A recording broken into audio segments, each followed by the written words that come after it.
Hello everyone. In this last part, we're going to review some problems that include some equations and how to transfer some coordinates. So first we have some of the basic equations that we can have with trigonometric functions, and we need to find it in a particular interval. For this, it's important to know that we're going to support ourselves in the unit circle. And my circle sucks here, so let me just draw it again. Let me just use shape over here. Okay. So let's assume that we have this as our x and y axis, right? And you gotta remember that when we have a particular point, it depends on the location, right? If we have a point that is over here, then we can have this angle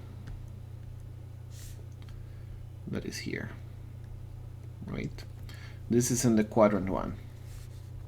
Any point here that is from coordinate xy is going to be given by cosine of theta, sine of theta.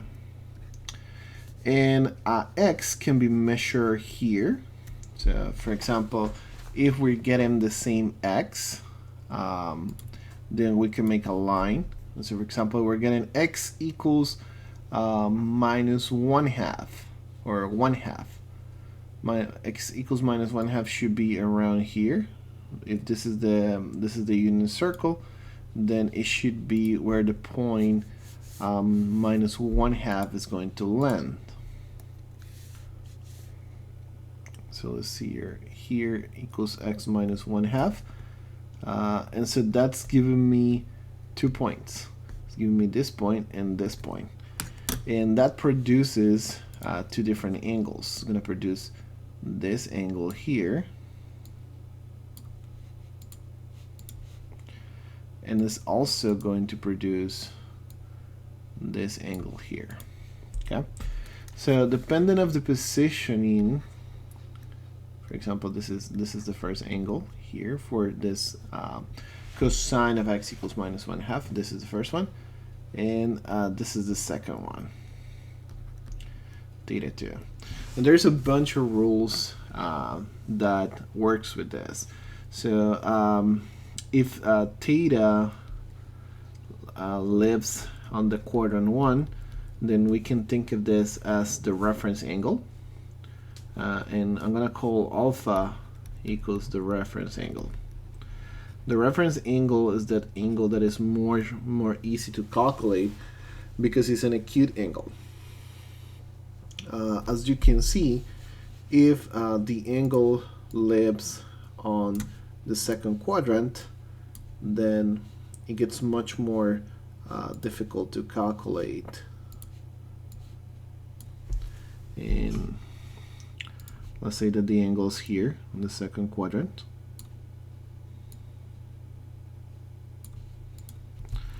Then your angle here, theta, is this one. But the angle that is easiest to calculate is this alpha, which is going to be the reference angle. So that's why when we're calculating, we initially sometimes get the first angle, that is the acute angle, and then we make some transformation on it. So sometimes, like in multiple scenarios, you get one angle, and that first angle is going to be either the reference angle, and then you start getting angles like, for example, if theta 2 is in the quadrant 2, then you can say, oh, okay, so this is like the entire pi, but we subtract the reference angle. So theta 2 is pi minus alpha. If it's in the third quadrant, right, if theta 2 belongs to quadrant 3, so pretty much if the angle is down here, notice that now my reference angle becomes this piece. This is going to be the alpha. And so here we have an entire pi, and it's pi plus alpha. So theta 2 is going to be pi from this entire thing plus the reference angle alpha. And when we are on the quadrant 4, okay, so we are over here, our reference angle is this one. So it's pretty much the whole turnaround 2 pi minus alpha is going to give me this angle here. So theta 2 is 2 pi minus alpha. So it all depends on whatever you're using. So these are some arrangements that you can use to actually obtain the information. But everything is going to depend on where the particular situation of your angle is. So now let me erase all this and just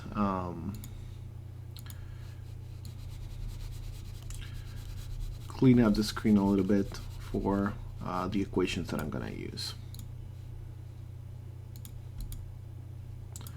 So let me trash all this.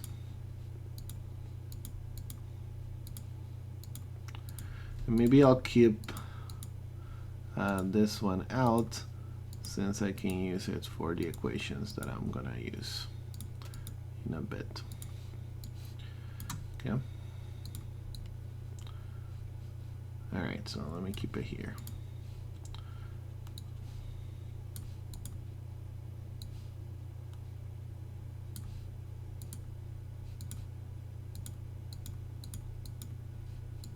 Oh, never mind. I think it's going to be easier to draw new lines. Alright. So the first problem, we get sine of x equals minus 1. I want to consider this theta so I don't get confused with x and y. But if I have sine of theta equals minus 1, then sine of 2 sine of x equals minus 1. I want to consider this sine of theta, or 2 sine of theta equals minus 1. So instead, this will be like, oh, sine of theta is minus 1/2. And I want to check theta between 0 and 2 pi, so the circle here. But if I'm looking for sine, remember sine is the coordinate y on the unit circle. So I'm looking really for angles that are here, down here, where y is negative. So if y is negative, okay, let me draw it again. Over here. And this one over here. And so let's assume this is minus 1/2. So minus 1/2 here. So this is going to provide me with two different angles. It's going to provide me with this angle here.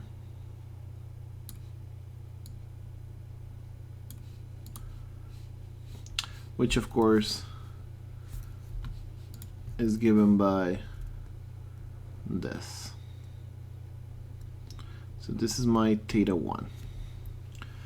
Of course, getting this is very complicated with anything. If you go with your calculator, you're gonna get theta is sine to the minus 1 of minus 1/2, and this probably is gonna take you to the reference angle. So the reference angle is going to be pi over 6. This is what your calculator is going to probably prompt you. Or it might even give you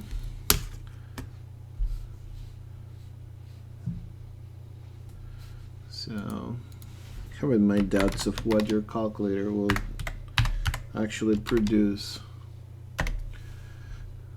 So sine to the minus 1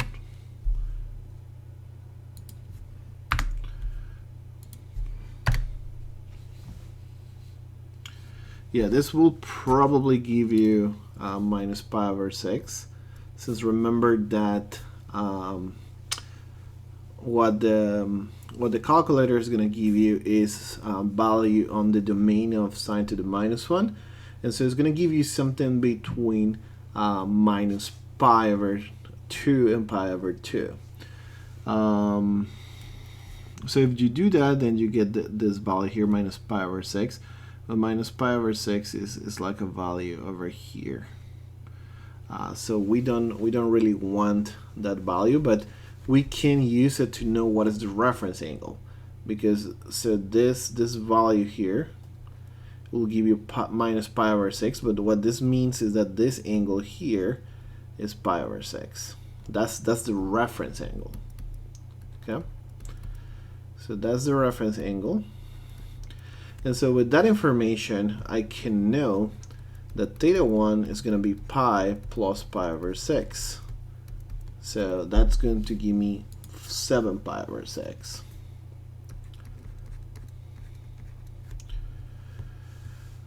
The pi here plus the pi over 6. Now, I know that because this is minus 1/2, then it's providing me with this angle and this angle. And so now that you know that this is minus pi over 6, well, you can think of this as, well, take 2 pi and subtract pi over 6. And that's precisely what we do to find the second angle. And so that will be 11 pi over 6. Okay. Now, for B, we have a similar situation. Again, I'm going to consider this theta.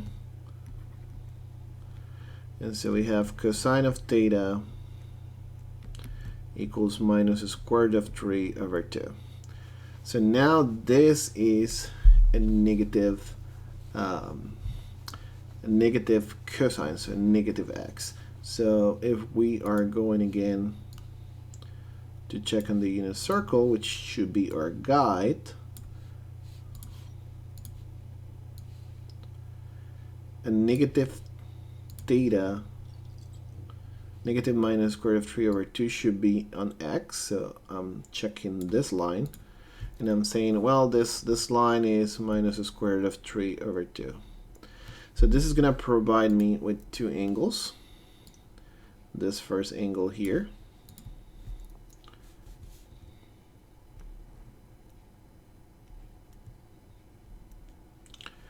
and of course my reference angle is going to be this one here, which is the one that is going to be provided by this particular triangle.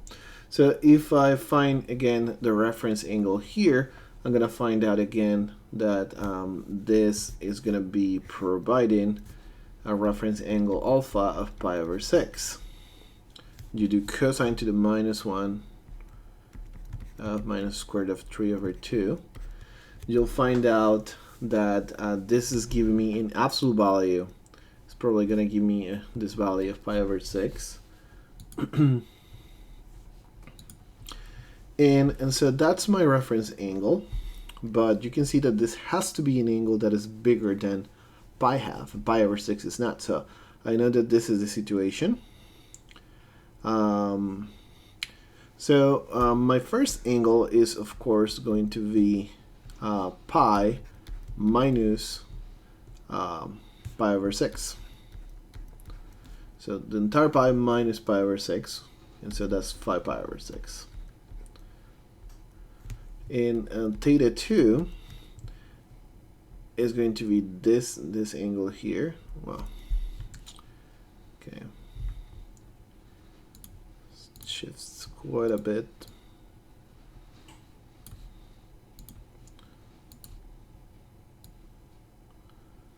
Okay, this angle from here to here. And so to get this full angle, again, it's going to be pi plus pi over 6, which is 6 pi over 6, 7 pi over 6 here. That'll give you the two angles. Now, if we have sine of x minus cosine of x equals 0, this is like saying, okay, so where sine is equals to cosine. And sine equals to cosine occurs in the multiples of pi over 4, because those are the places where the sine and the cosine are going to be the same.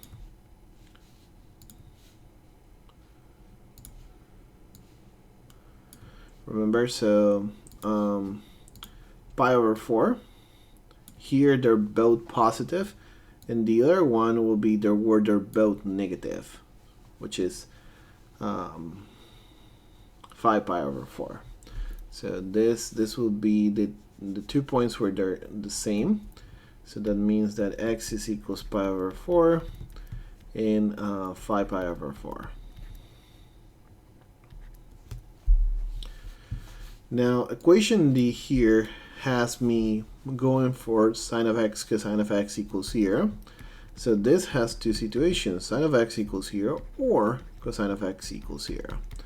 Because the multiplication of two things equals 0 only happens if each of them can be 0. This, of course, gives me x equals 0, pi, and 2 pi for sine of x, which is the point where the y-coordinate is 0, here, and here. And so 0, pi, and 2 pi again. Where is cosine of x here? Well, cosine of x is going to be 0 here, where x is equals 0. So that means here and here. And so that means pi half and 3 pi half. So we have overall 5 solutions. So this is just a reminder of some of the things that you can do to solve equations. Of course, it's fundamental to try and get to work the unit circle into those type of problems to just find the correct solutions. Another way of testing if you are doing this fine when you get your solutions is plug them back on the function, and you should get that the equation is equal on both sides. Now, for question number 2, we have that P is a point on a circle of radius r, center of the origin, and theta is the angle between the positive part and the x-axis, so pretty much exactly what we've been doing. We want to find the coordinates of the point in each of these cases.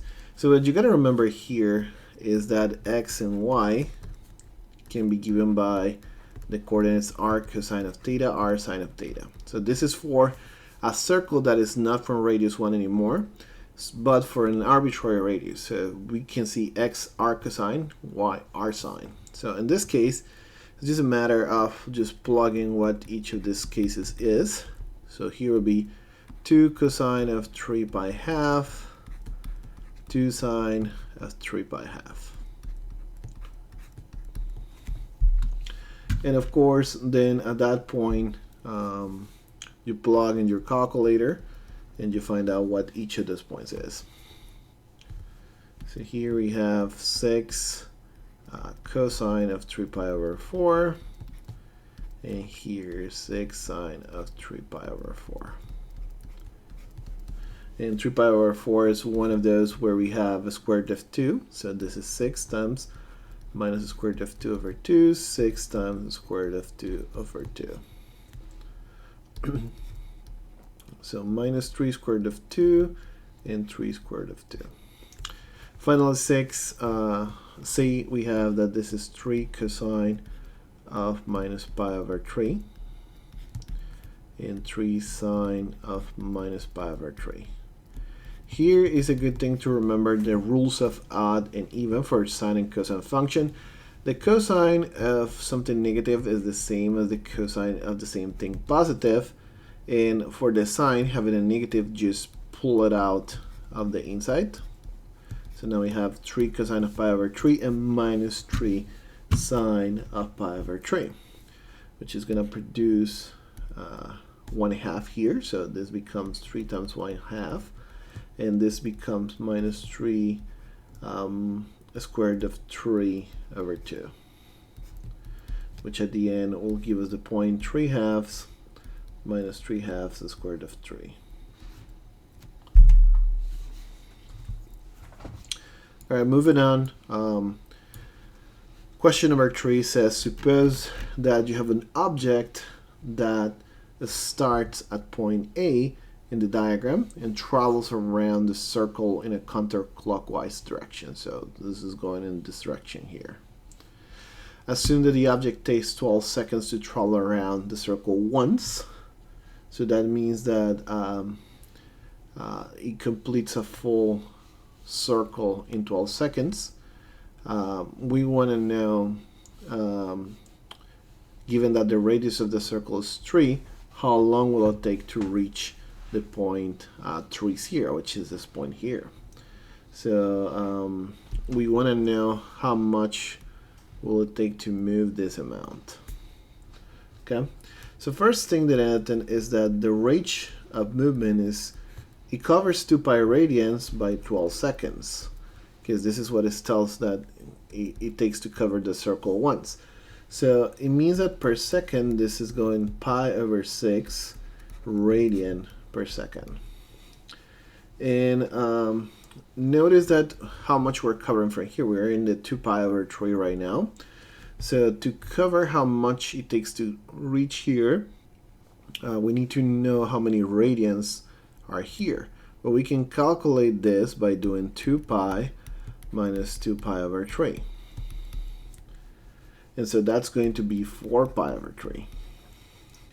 Now, if we divide how much it takes us with the rate of change that we find out here, we take 4 pi over 3, and we divide this by pi over 6, which is radians per second. And so we find out that this is 6 by 4 pi over 3 pi. We can cancel out the pi, and we can cancel the 6 with the 3, moving it 2. This is 8 seconds.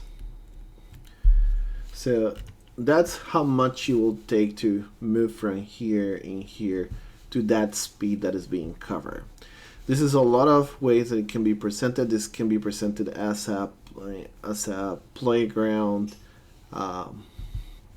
It can be presented like a roulette, a Ferris wheel. There's many ways of asking this same question.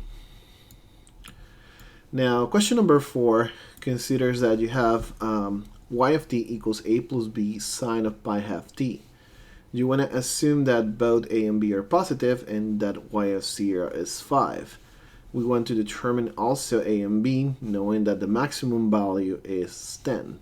So if you remember a little bit of what we did at the start, you know that the maximum is given by a plus b.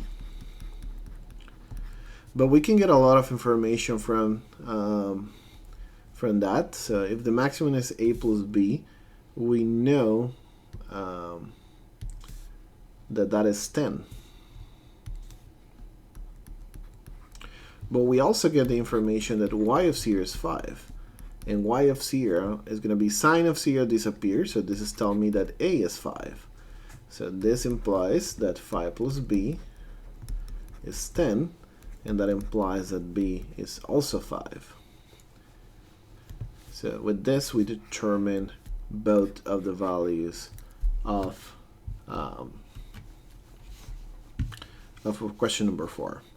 In 5, we have a similar situation. We have y of t equals a plus b cosine of pi over 3t. But the thing here is that this is a different situation from here. Y of 0 equals 4. And we have the minimum value here being minus 2. So we have that the minimum value for sinusoidal functions is doing the midline minus the amplitude, so a minus b. So a minus b is minus 2 on one hand. And the other one, we have y of 0 equals 4. But y of 0 is a plus b, because cosine of 0 is actually 1. So we have this two equation here. And so from that, we can just plug one equation on the other. So we can have that a is b minus 2 from this equation here. And then we're going to replace on a plus b equals 4. And so we're going to get now b minus 2 plus b equals 4. And that implies that 2v minus 2 is equals 4, or that 2v is equals 6. So that will imply that b is 3. So now with b being equals 3, and we have that a is equals 1. Plug the 3 here. We get that a is equals 1. So at that point we find out that that this is the constant that we can find. Another thing is that you gotta remember that if you don't remember that the sum of the midline plus amplitude is the maximum, or that the sum of the midline minus the amplitude is the minimum, then you might want to express this function.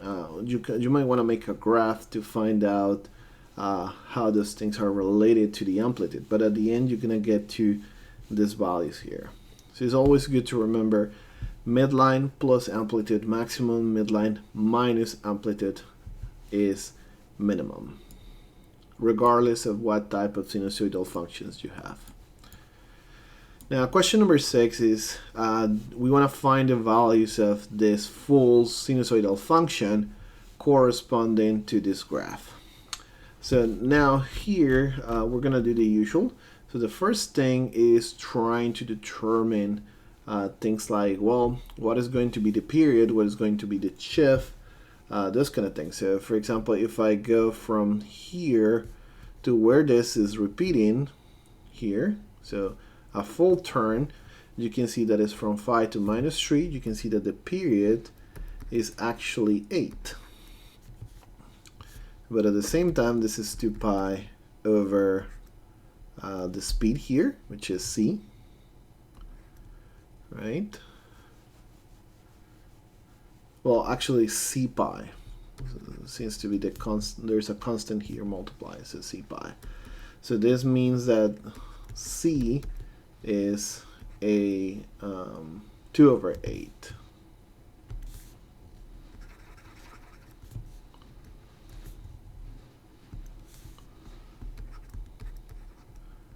And so this is 1 over 4. Now, also, this is clearly the midline. So midline here, midline A, because they're changing the constant, midline here is 2. Remember, this is the middle amount. You can also calculate the midline by checking the distance between the maximum, which is 6, and the minimum. So this is max minus min divided by 2. And so this is 6 minus minus 2 divided by 2.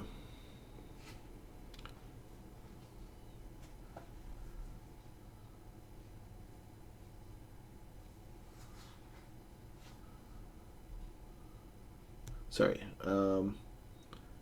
plus. This is maximum plus minimum divided by 2. I'm making an average of the distance, so it's not minus. So this should be, of course, 4. 4 divided by 2, right? 2.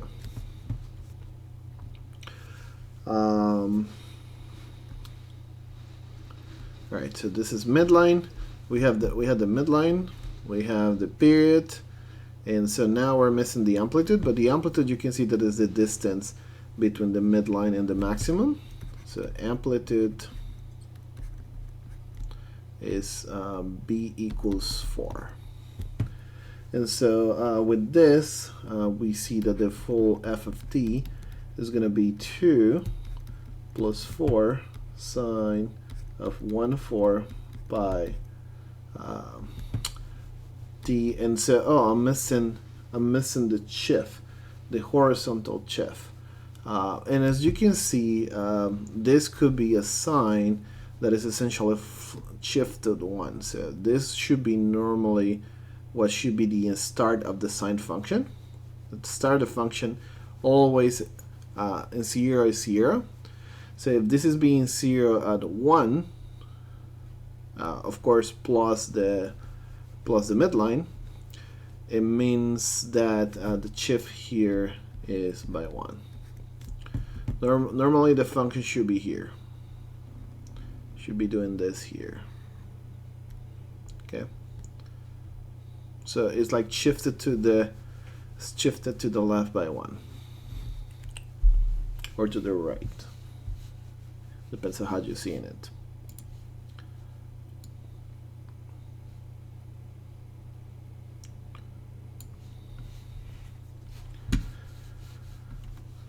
So it's shift to the right 1 unit. All right.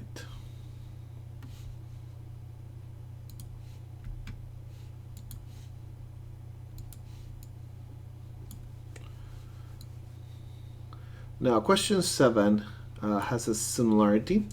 We want to have this function here, 1 plus 4 cosine of pi half x, and first we find the equation of the midline. The midline is clearly 1, so y is equals 1. The amplitude is clearly 4. The period of the function, then it has to be the b is pi half here, so that means that the period is 2 pi over pi half, and so that means that this is 4 pi over pi, and the period is 4. Okay, so now you get to actually draw some things in here. This is saying, okay, so the midline is 1, so this is a frame of reference.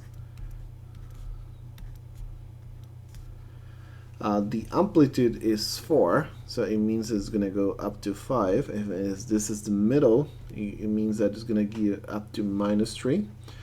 This is a cosine, and so this is a cosine. Cosine in 0 is 1. 1 by 4 is 4, plus 1 is 5. And then after that, the period is 4. So it means that it's going to repeat itself every 4. So this maximum is going to be here at 4. And then it's going to be here at A. So this is a good point to get maximum points. So this is going to be doing this like this. Okay. And so because of that reason, then the minimums, they gotta be here at -3, and they're gonna be probably here between each of the maximums, and then it's going to be here at 6. So once that you get to do this, then you can connect the dots a little bit between this and that. It's going to be a horrible drawing.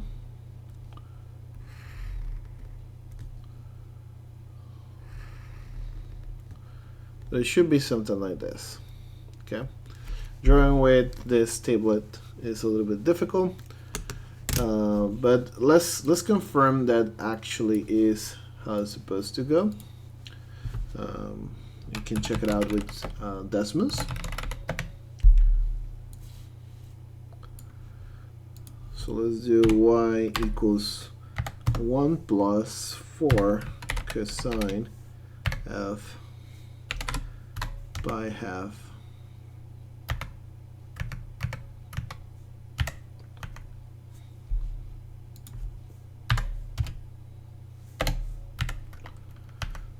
x. And so if we take a look at this frame, now you can see that it's that shape. So it goes from 5 up to -3 as expected, and we're doing a couple periods, so we're going up to this point. So yeah, very, very similar. Very similar indeed. Alright, so last but not least, we have another couple of conditions for sinusoidal functions. We have that the period of f is 8, the midline is 2, the amplitude is 5, and the maximum value is at x equals 0.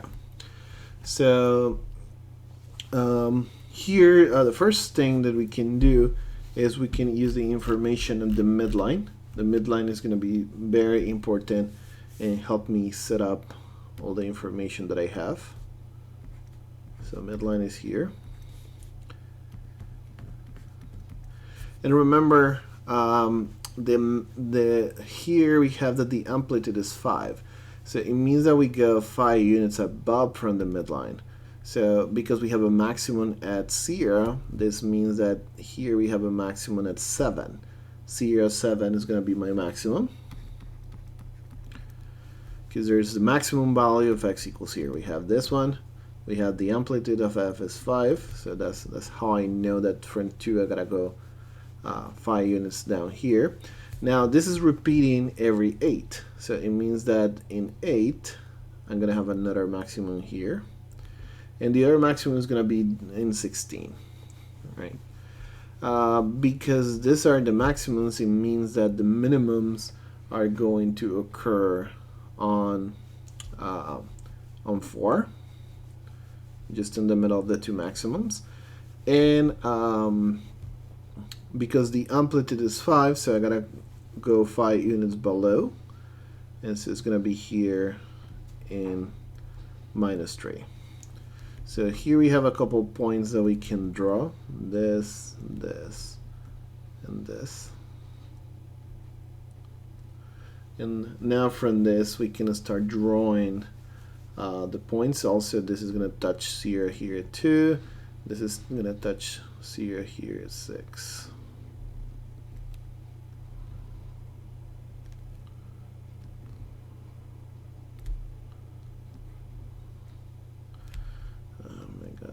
Draw.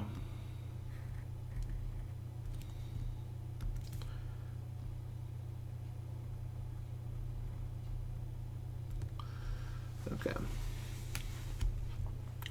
Midline is here, and we use the information that the period was 8. So we want to plot the midline. We did that. We found 0f of 0.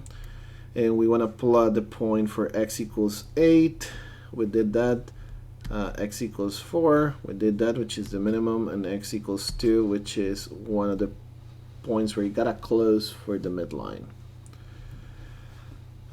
This is sinusoidal function, so we're crafting this, and of course the minimum value is going to be given by -3 because that's the distance from the midline 5 units below.